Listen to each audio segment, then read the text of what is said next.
Hello everybody and welcome. In this video I'm going to show you how to disconnect your earbuds HUAWEI FreeBuds Pro 4 from your Android device.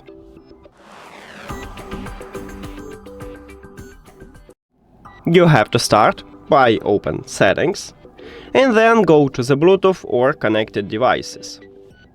At the device list, click the information icon or settings icon near to your earbuds. And then at the right side we have a button Disconnect. You need to tap at this button, but before I tap on it, I will tell you the difference between Disconnect and Unpair. So, when you select to disconnect your earbuds, you tap at this button and you will stop Bluetooth connection with them, but leave them at the device list. And if you select to Unpair and click at the Forget, you will totally remove your earbuds from your phone. So if you need this, just tap at another button. But let's disconnect them. And now, as I said, I have it at the device list, but I stop Bluetooth connection with them, and I can easily reconnect them by just tap on them. Of course, if these earbuds are connected with another device. And that's it.